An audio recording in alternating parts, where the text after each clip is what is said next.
right, we're covering 3-4. Proofs with perpendicular lines. You guys will have to know the vocabulary from 3-1, 3-2, and 3-3. You have to know the theorems. So please make sure you're still studying that, because even though we're moving on to the last 2 lessons, you have to know it.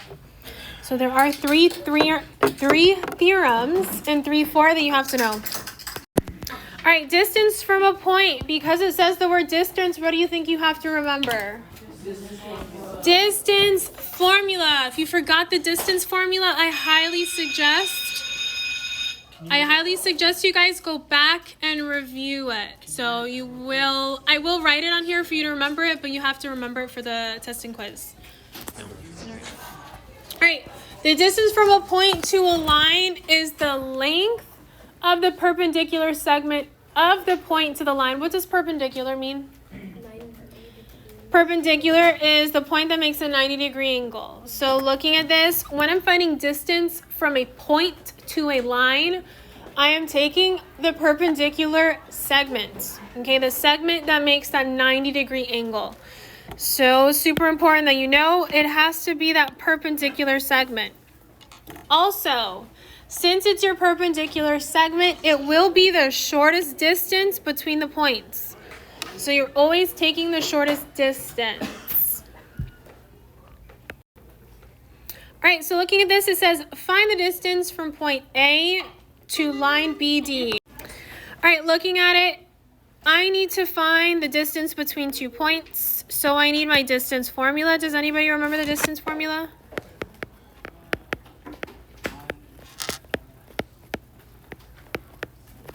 All right, distance formula had that square root.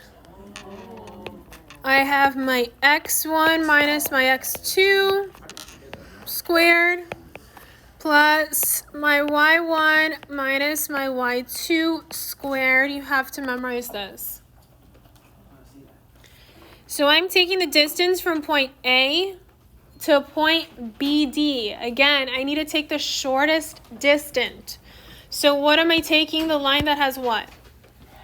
Or the line that is perpendicular. Okay, so I'm going to highlight what they're asking. Here's A. And then the lines A to BD. This is BD right here. I'm taking the shortest line, which is this line that makes this perpendicular segment. Okay, so I'm going to write that information here, so you have it. All right, I'm going to write what you need to know. So for this one, because segment AC is perpendicular to line BD, keep in mind I'm still representing every symbol. The distance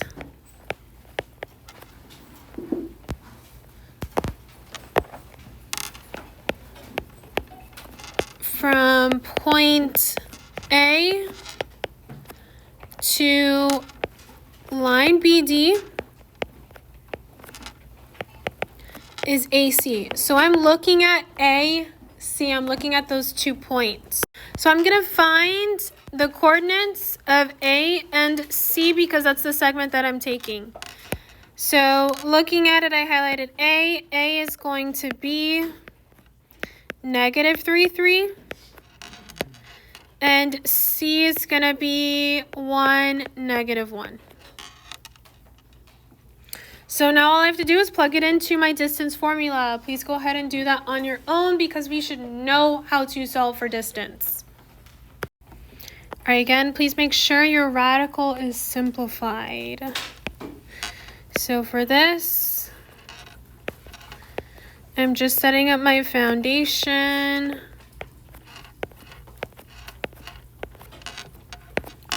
I'm going to get -3, 1, 3, -1. Solving it. What's -3 minus 1? -4. Plus, what's -3 plus 1? I'm going to get 4, and everything is still in my radical. What's negative 4 squared? 16. And what's 4 squared? 16. 16 plus 16 is 32. I need to simplify this. Did anybody simplify it? What did you get? 8 radical 4. Close. 8 radical 3. No. 8 radical 2.9. It's not 8. 4 radical 2. I don't think you simplified enough if you got 8. So that would be my answer. So the distance from point A to point B to line BD is 4 radical 2. That would be my answer. All right. All right, perpendicular bisector. What does perpendicular mean? It's a 90-degree angle in bisector. We already covered bisector. What does bisector mean? Cuts a line in half. Cuts a line in the middle. Yes. So I have my segment right here. I have my segment and it's directly in the middle. So the perpendicular bisector of a line segment PQ is the line N with the following 2 properties. So when I'm looking at this diagram, there are 2 things here. One is that N, so this is line N, is perpendicular to segment PQ. How do I know that? Because of this 90-degree symbol. N passes through the midpoint of M of PQ. So how do I know it's the midpoint? I know it's the midpoint because it shows me my 2 congruent marks. This and this. These are my marks that tell me both of these sides are going to be equal. So 2 properties. It's bisecting it and it's perpendicular. So this is perpendicular bisector. Okay, kind of self-explanatory, but you have to be able to identify it. All right, now we're moving on to our theorems. These 3 theorems you have to know. You have to memorize them. Okay, because when we're doing proofs, you need to tell me which theorem you're using. So looking at this one is linear pair perpendicular theorem. And again, vocabulary words we already know. Who could tell me what linear means? Okay, a line, yes, a straight line means I have 2 angles that equal 180. Okay, 2 angles that equal 180. Normally they're going to be next to each other. So looking at this, angle 1 and angle 2 are linear pairs because they're next to each other.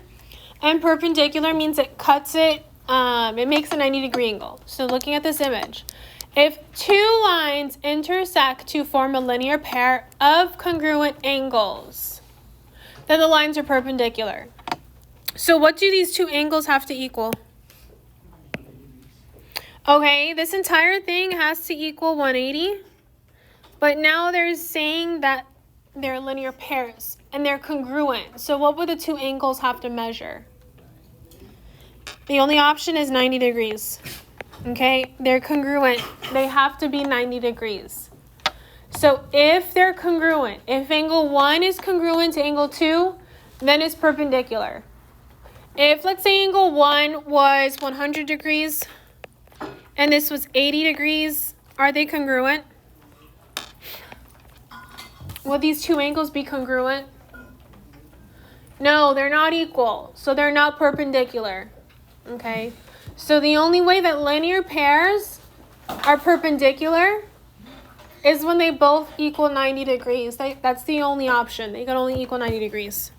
So there's no way it could be 180 or 89 and 91. Those aren't congruent. All right.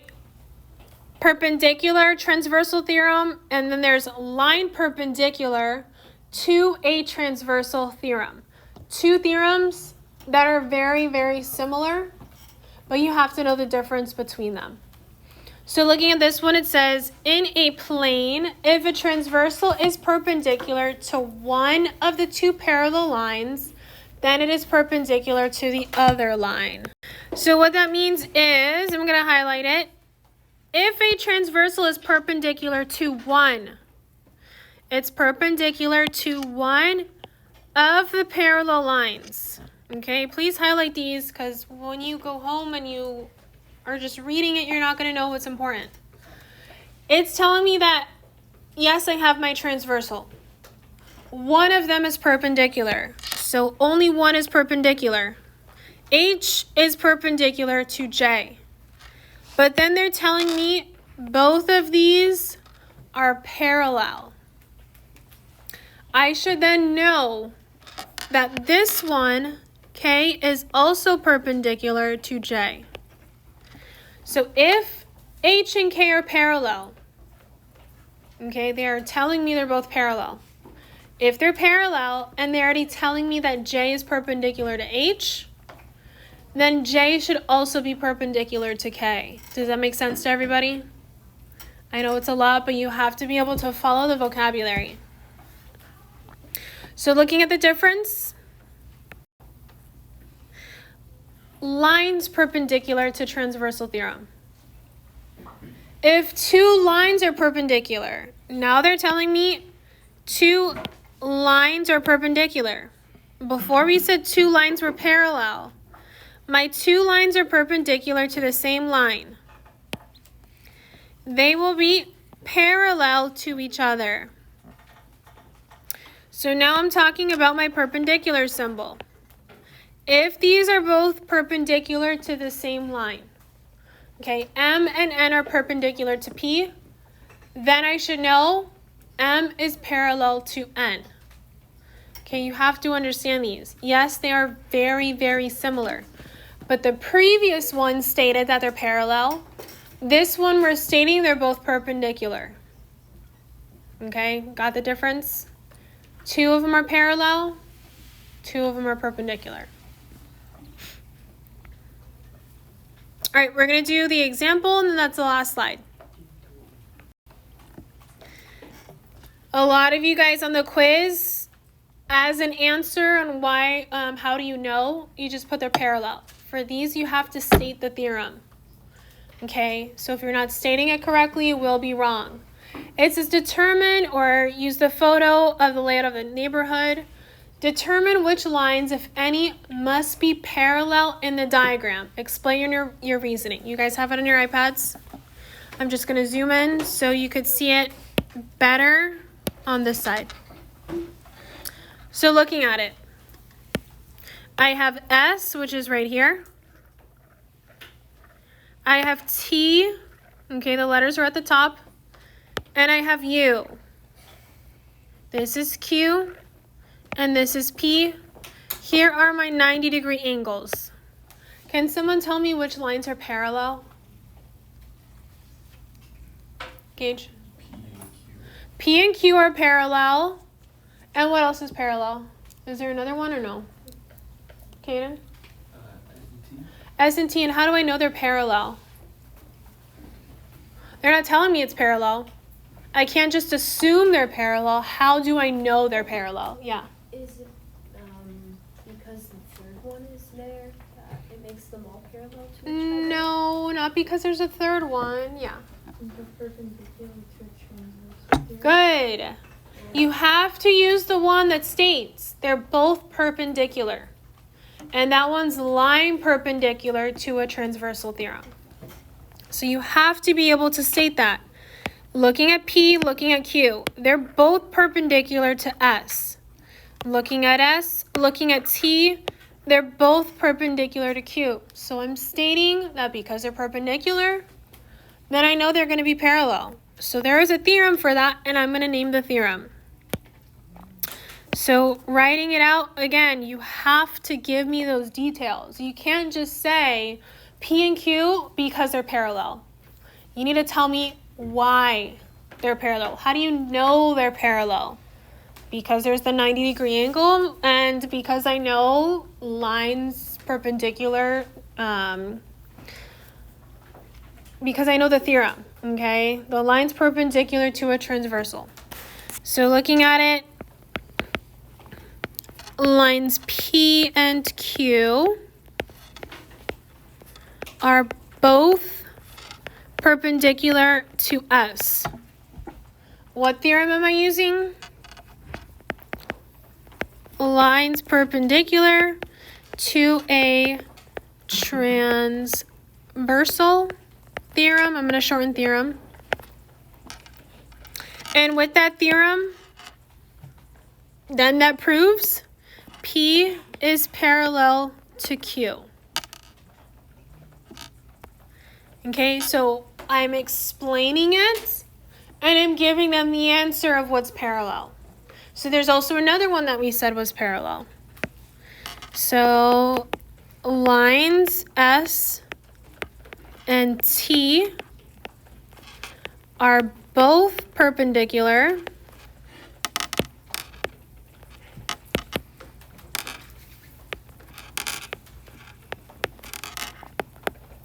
to Q.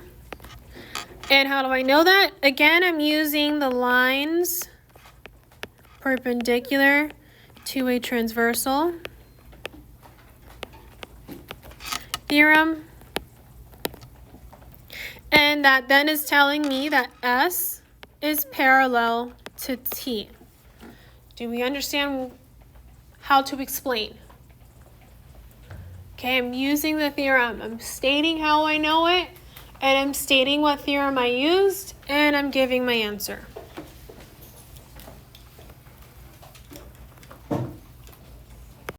Do we all understand how I'm writing my reasoning? Better than just stating this is parallel to that? Questions on this? Your quiz is Wednesday. Let me give you the exact date. The 18th. It's only on 3-4.